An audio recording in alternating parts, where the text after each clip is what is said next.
پیارے بچوں السلام علیکم، میں نجمہ حمید UPI شارٹ پلہ کلاس 8ویں مضمون اردو موضوع کمپیوٹر کا ارتقائی سفر، اسی کو آج ہم کنٹینیو کریں گے۔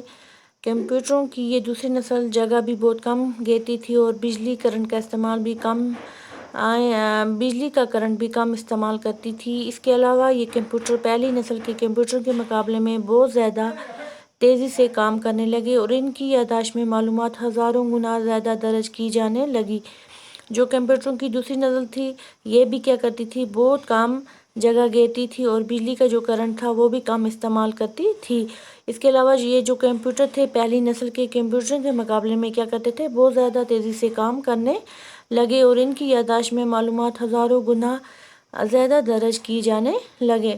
1960 تک دوسری نسل کے کمپیوٹروں کے کم از کم 100 مختلف ماڈل بن چکے تھے، جن میں سب سے چھوٹے کمپیوٹر پر آج کے حساب سے تقریباً 4 لاکھ روپے لاگت آتی تھی اور کمپیوٹر کا سب سے بڑا ماڈل جو 794/790 IBM کہلاتا تھا، اس پر لگ بھگ 4 کروڑ روپے لاگت آتی تھی۔ تو 1960 تک جو دوسری نسل کے جو کمپیوٹر تھے یہ کم از کم 100 مختلف ماڈل بن چکے تھے، جن میں سب سے چھوٹے جو کمپیوٹر تھے آج کے حساب سے تقریباً 4 لاکھ روپے لاگت آتی تھی اور کمپیوٹر کا سب سے جو بڑا ماڈل تھا وہ 794/790 IBM کہلاتا تھا۔ اس پر جو لگ بھگ 4 کروڑ روپے لاگت آتی تھی۔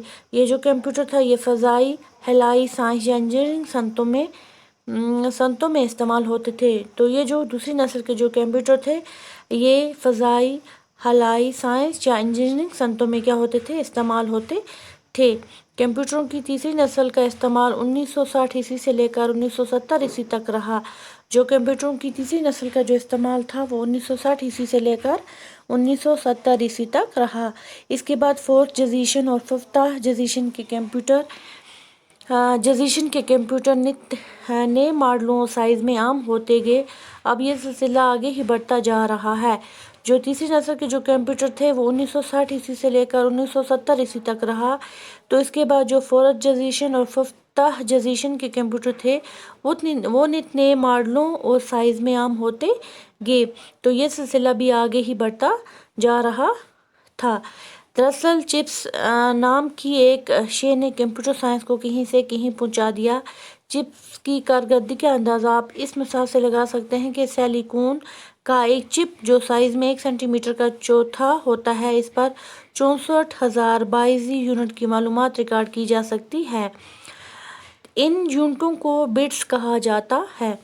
دیکھو جو کمپیوٹر کی جو دراصل چپس نام کی ایک چیز ہے وہ کمپیوٹر سائنس کو کہیں سے کہیں پہنچا دیا ہے۔ چپس کی جو کارکردگی ہے اس کا اندازہ آپ اس مثال سے لگا سکتے ہیں کہ چپ جو سائز میں ایک چھوٹی سی آپ نے دیکھی ہے کہ 1 سینٹی میٹر کا چوتھا ہوتا ہے، اس پر 64,000 یونٹ کی معلومات ریکارڈ کی جا سکتی ہے۔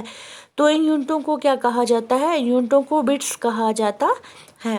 چپس کی ایجاد سے کمپیوٹر کی یادداشت کا میدان قریب لامحدود ہوتا گیا ہے اور کام کی تیز رفتاری میں بہت بڑھ گئی ہے۔ یعنی اب کمپیوٹر کے کام کرنے کی رفتار 1 سیکنڈ کے لاکھویں اور کروڑویں حصہ تک پہنچ چکی ہے۔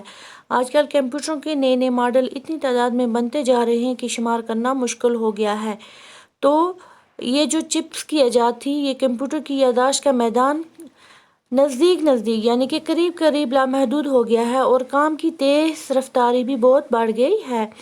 یعنی اب کمپیوٹر کے کام کرنے کی رفتار 1 سیکنڈ کے لاکھویں اور کروڑویں حصہ تک پہنچ چکی ہے۔ جو آج کل کے نئے کمپیوٹروں کے نئے جو ماڈل ہیں اتنی تعداد میں بنتے جا رہے ہیں کہ شمار کرنا مشکل ہو گیا ہے۔ ایک کمپیوٹر کس مقصد کے لیے کام کرے اور اس کی یادداشت میں کس قسم کی معلومات درج کی جائے، ایسی سہولت کی فراہمی کو کمپیوٹر پروگرامنگ کہا جاتا ہے۔ تو یہ جو کمپیوٹر ہے یہ کس مقصد کے لیے کام کرے اور اس کی یادداشت میں کس قسم کی معلومات درج کی جائے، ایسی سہولت کی فراہمی کو کمپیوٹر پروگرامنگ کہا جاتا ہے۔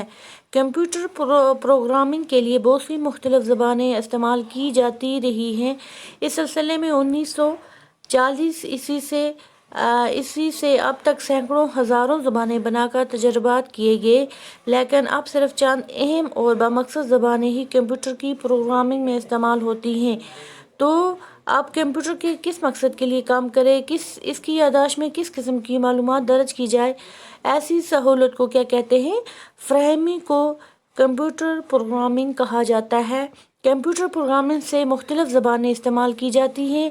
تو اس سلسلے میں 1940 سے اب تک سینکڑوں ہزاروں زبانیں استعمال کی جاتی رہی ہیں۔ اس سلسلے میں 1940 سے اب تک سینکڑوں ہزاروں زبانیں بنا کر تجربات کیے گئے ہیں، لیکن اب صرف چند اہم اور بامقصد زبانیں ہی کمپیوٹر کی پروگرامنگ میں استعمال ہوتی ہیں۔ کچھ کہا نہیں جا سکتا کہ ترقی کی تیز رفتار مراحل طے کرتے ہوئے ڈیسک ٹاپ، لیپ ٹاپ یا پام ٹاپ، آئی پیڈ اور ٹیبلٹ وغیرہ جیسی صورتیں پانے کے بعد اب مستقبل میں کمپیوٹر کی شکل و صورت کیا ہوگی۔ تو ہم یہ نہیں کہہ سکتے کہ ترقی کی تیز رفتار مراحل طے کرتے ہوئے desktop, laptop, palmtop, iPad اور ٹیبلٹ وغیرہ جیسی صورتیں پانے کے بعد جو مستقبل میں کمپیوٹر کی جو شکل تھی وہ کیا ہو گئی ہے، شکل و صورت کیا ہو گئی ہے۔ فی الوقت ایک انسان کی نجی و انفرادی اور سماجی و اجتماعی زندگی کا کوئی گوشہ ایسا نہیں ہے جس میں کمپیوٹر کی کار فرمائی نہ ہو۔